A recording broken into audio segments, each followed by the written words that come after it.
On est le 2 avril et j'ai décidé de reprendre les vlogs pour ce mois-ci. Je suis très contente de refilmer un peu mon quotidien.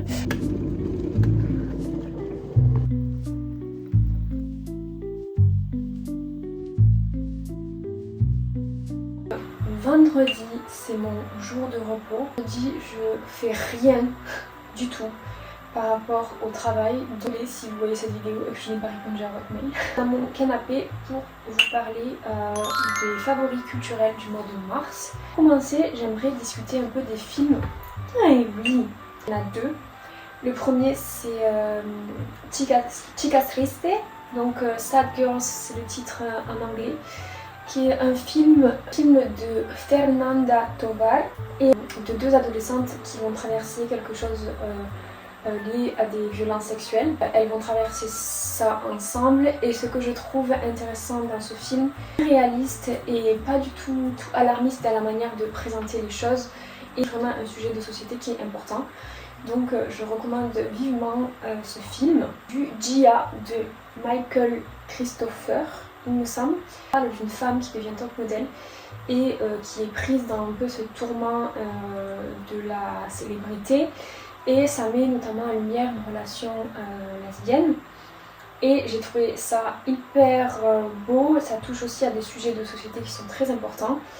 Le seul point négatif que je pourrais peut-être de ce film, c'est que ça se voit que la relation saphique est vue d'un point de vue d'un homme, donc le réalisateur est un homme, et je pense que dans la manière de présenter leur relation, ça se voit fortement.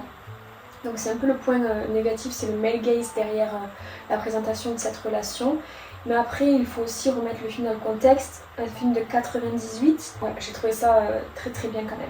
Une série Netflix qui est sortie au mois de mars, que j'ai adoré. Donc moi je suis une grande fan d'horreur de base, et notamment de séries d'horreur. Elle s'appelle Something Very Bad Is Going to Happen, et c'est de Veronika Tolpilska. Je ne connaissais pas cette réalisatrice. Une femme qui arrive dans la maison de son fiancé pour justement organiser leur mariage. Et en fait, quand elle arrive dans cette maison, elle a un très très mauvais pressentiment. Et donc tout l'horreur va partir de ce sentiment en fait que quelque chose va se produire, mais on ne sait pas vraiment quoi. Et je trouve ça très bien réalisé. C'est aussi à moitié avec de la VHS. Ensuite, pour tout ce qui est chaîne YouTube, j'ai une chaîne YouTube à recommander, précisément si vous essayez d'inclure un peu plus de français dans votre vie quotidienne. Il y a la chaîne de vlog Super Lumos sur YouTube. Je trouve qu'il est hyper accessible et j'adore regarder ses vidéos.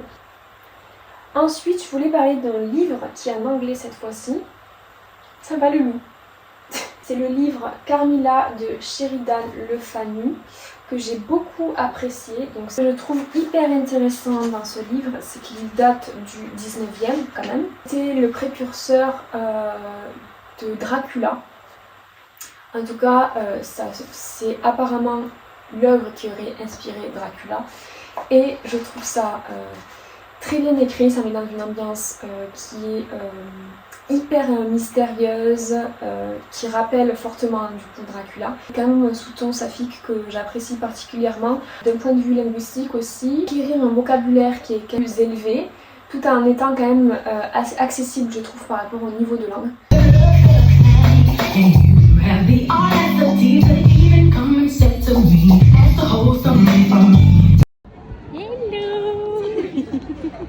Mims. Ouais, j'aime trop. C'est trop beau.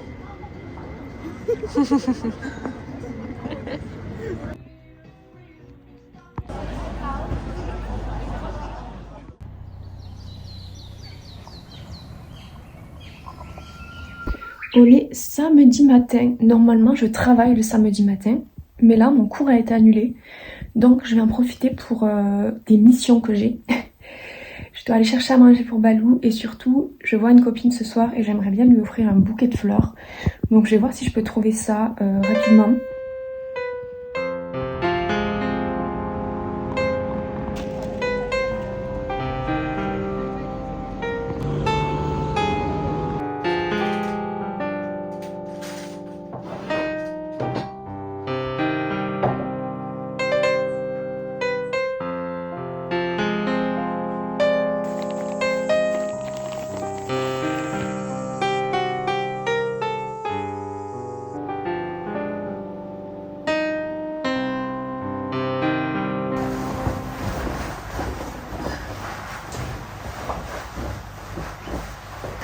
Samedi soir, les cours sont finis, ma to-do list est terminée et j'ai 2 jours de week-end devant moi. Je suis très contente.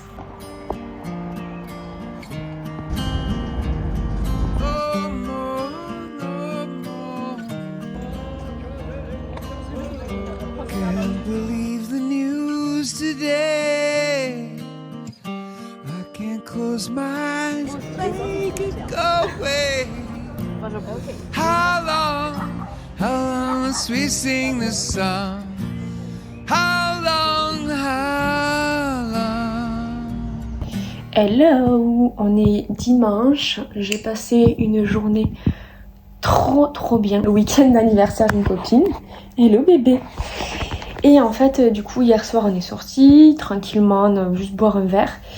Et aujourd'hui, on a fait toute une journée d'anniversaire. Donc, on est allé au marché ce matin. Toulouse, c'est vraiment la première journée de printemps où il fait vraiment 25 degrés. Donc, c'était vraiment très agréable. Et ensuite, on est allé au parc, juste dessiner, peindre tranquillement. Je suis ensuite rentrée à la maison pour faire une sieste. C'est pour ça que j'ai le visage ultra fatigué. Je me réveille de 2 heures de sieste assassine. C'est-à-dire que quand on se réveille de la sieste et qu'on ne sait plus quel jour on est, si c'est le matin ou le soir, c'est que la sieste, elle n'a pas été très bénéfique. Elle a été vraiment genre tueuse. Et là, de nouveau, je la rejoins, mais cette fois pour manger. Pour manger la dernière raclette de la saison. J'ai trop hâte, j'aime trop les raclettes.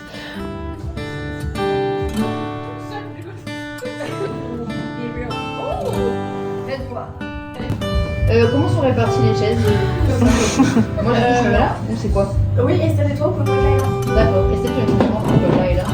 Horrible, je me dis, on doit tellement t'entendre dans le micro. Ah ouais.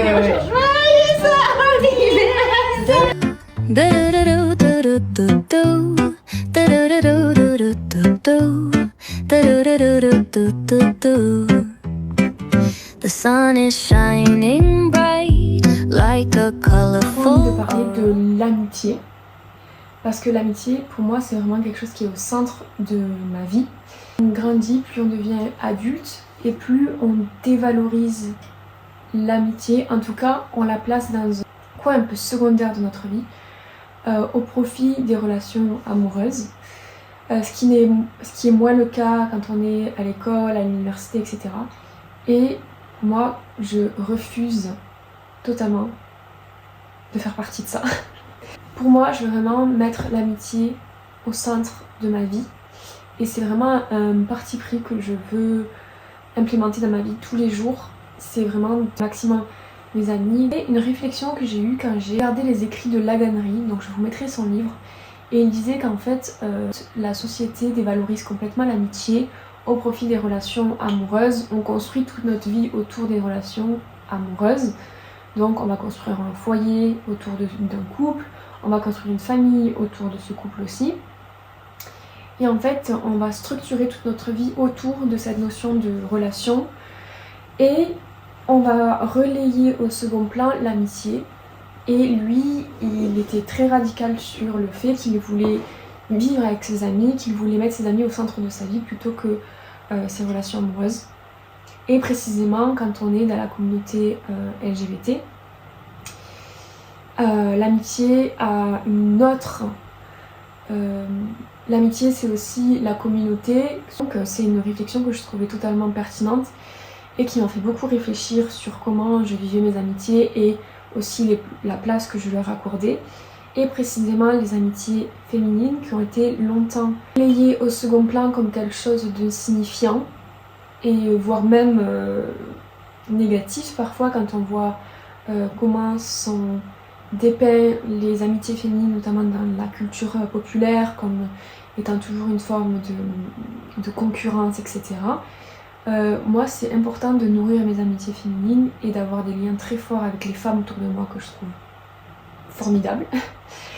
Donc voilà, je voulais juste, je sais pas, je pense partager mes réflexions sur le sujet avant d'aller manger chez une copine. Oui, ça va. Oui, mais écoute, ils sont pas encore. On ne peut pas jouer à un tel.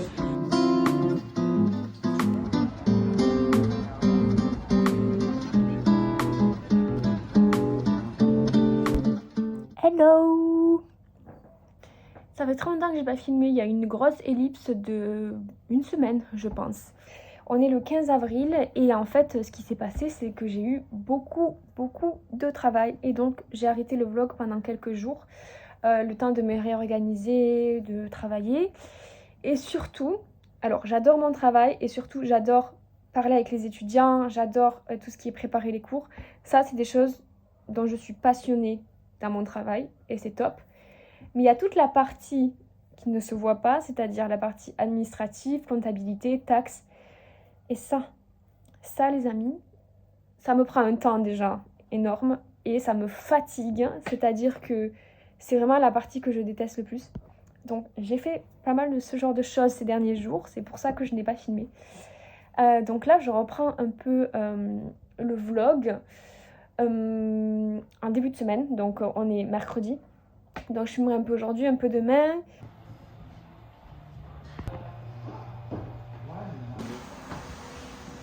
Que tu lui expliques, c'est ça? Après que lui explique. Que je lui explique. Que je lui l'explique. Oui. Ok, super. Ça aussi, on va le revoir. Lui, elle, le, la. On va le revoir Ok. aussi avec les articles. Ok? Ok.